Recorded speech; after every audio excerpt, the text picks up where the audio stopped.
जीतने वालों को मेरा सलाम, क्योंकि एक दिन हर कोई जीतेगा।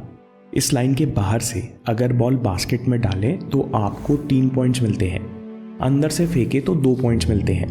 2008 NBA सीजन के एक मैच में करीबन 28 3 पॉइंट शॉट्स लिए गए, यानी पूरे मैच में दोनों टीमों को मिलाकर कुल 28 शॉट्स बाहर वाली लाइन से लिए गए। फिर 2019 के होते होते एक मैच में 75 3 पॉइंट शॉट्स लिए जाने लगे। पहले एक टीम का शॉट ग्राफ कुछ ऐसा हुआ करता था। 85% शॉट्स मिड रेंज वाले हुआ करते थे। टीम एक्यूरेसी बढ़ाने के लिए और सेफ खेलने के लिए 2 पॉइंट्स वाले शॉट लेती थी, जिस कारण बास्केटबॉल डिफेंसिव गेम था।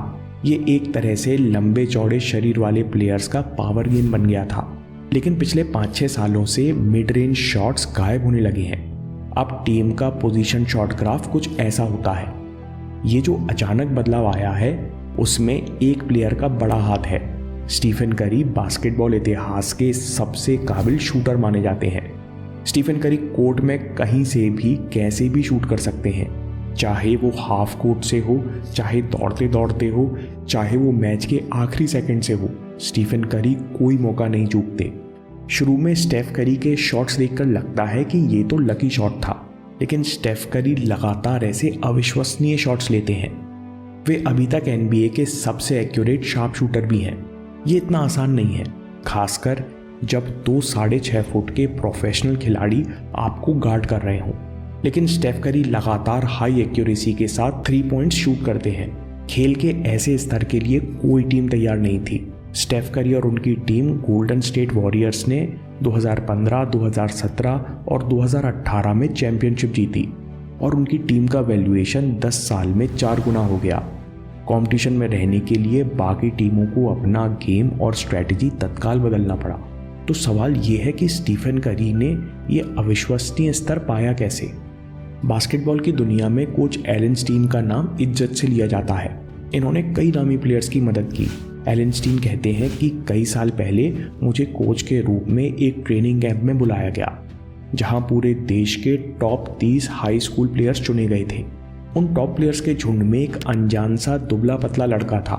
उस समय उसका गेम उतना प्रभावशाली नहीं था। एलन स्टीन कहते हैं फिर भी मुझे उसे देखते ही लगा था कि ये बास्केटबॉल में नाम जरूर कमाएगा। ऐसा क्या किया इस लड़के ने? कैंप में दिन में 2 बार 3-3 घंटे की ट्रेनिंग होती थी। प्रैक्टिस शुरू होने से पहले अधिकतर प्लेयर्स अलसाए हेडफोन लगाए बैठे होते या कुछ प्लेयर्स हंसी मजाक कर रहे होते, लेकिन तब तक स्टीफन करी अकेला प्रैक्टिस कर रहा होता। जब तक बाकी टीम प्रैक्टिस करने आती तब तक स्टीफन करी 150 शॉट्स प्रैक्टिस कर चुका होता। वो हर दिन बाकी टॉप प्लेयर्स से 300 शॉट्स ज़्यादा लगा रहा था। फिर वो लड़का सबके साथ पूरी प्रैक्टिस करता और एक एक फुटवर्क, ड्रिबलिंग और मूव्स पर ध्यान देता। अगर वो कोई मूव सही से करता तो वो उसे बार बार रिपीट करता जब तक वो मसल मेमोरी ना बन जाए। अगर कुछ गलत करता तो तत्काल कोचेस से मदद मांगता। इस समय कैंप में कोई सिलेक्टर या क्लब का मैनेजर नहीं था। वो ये किसी को दिखाने के लिए नहीं कर रहा था। स्टेफ करी के लिए ट्रेनिंग का एक एक पल मायने रखता था। उस बच्चे का वर्क एथिक देखकर मैं तत्काल समझ गया था कि ये लड़का जहाँ भी जाएगा खूब नाम कमाएगा। उस दिन शाम को एक और घटना हुई। प्रैक्टिस खत्म होने के बाद जब सब जा रहे थे तब स्टेफ करी ने कोच एलन स्टीन से कहा, सर क्या आप बॉल रिबाउंड कर सकते हो? मैं कोर्ट छोड़कर तब तक नहीं जाऊंगा जब तक मैं लगातार 5 फ्री थ्रो स्विच ना कर लूं।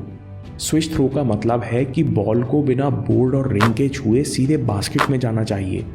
कोच कहते हैं कि मैं उस 14 साल के बच्चे का स्टैंडर्ड ऑफ एक्सीलेंस यानी अपने प्रति हाई स्टैंडर्ड देखकर अचंभित रह गया। लगातार 5 शॉट्स को स्विच कराना कठिन काम है, खासकर तब जब आप दिन की प्रैक्टिस के बाद थके हुए हो। कई बार छोटे स्टेफ 4 शॉट लगाकर 5वें में चूक जाते। कोच कहते हैं लेकिन वो लड़का अपने स्टैंडर्ड तक पहुंचने के लिए कमिटेड था। आज भी स्टेफ करी का वही कमिटमेंट जारी है।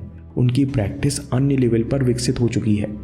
जैसे इस वीडियो में वे एक बार में लगातार 100 शॉट्स फेंकते हैं और केवल 4 मिस करते हैं।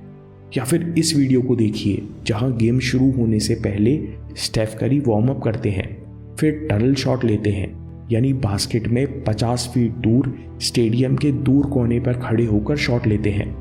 ये शॉट दूरी और एंगल के कारण असंभव माना जाता है। और स्टेफ करी यहाँ से भी 60% एक्यूरेसी के साथ शूट करते हैं। स्टेफ करी के गेम से प्रभावित होकर NBA में 4 पॉइंट्स वाली लाइन की बात चल रही है। कई टीमों ने अपने कोर्ट पर ये लाइन बना भी ली है, जिससे प्लेयर्स पहले से ही तैयार रहे। स्टेफ करी की हाइट और शरीर काफ़ी लेट विकसित हुआ। उन्हें कमज़ोर और धीमा खिलाड़ी मानकर किसी अच्छे कॉलेज और स्कूल ने अपनी टीम में जगह नहीं दी। फिर NBA में सिलेक्ट होने के बाद भी ये अटकलें थीं।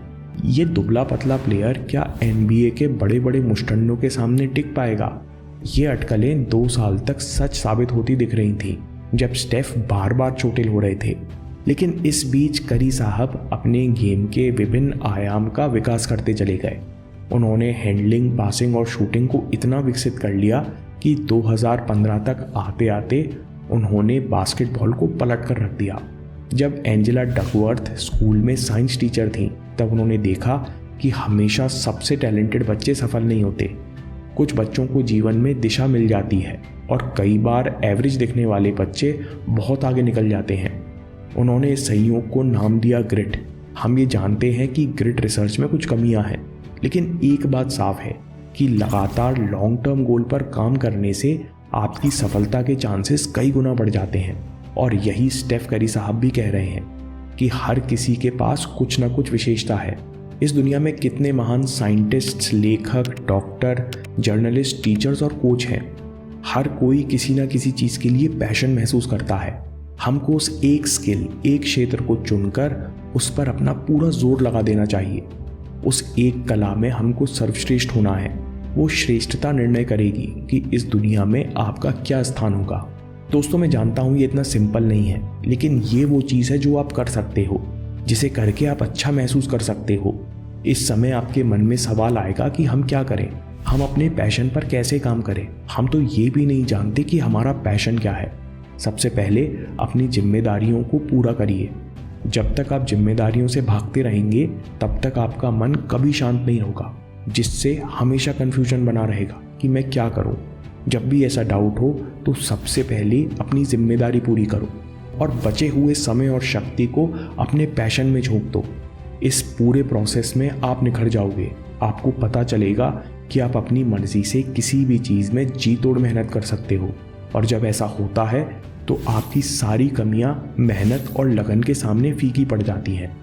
जो लोग इस जोन को महसूस करते हैं वो कहते हैं कि हम सोच भी नहीं सकते थे कि हम इतनी आसानी से अपनी कमियों और डिस्ट्रैक्शन को पार कर गए।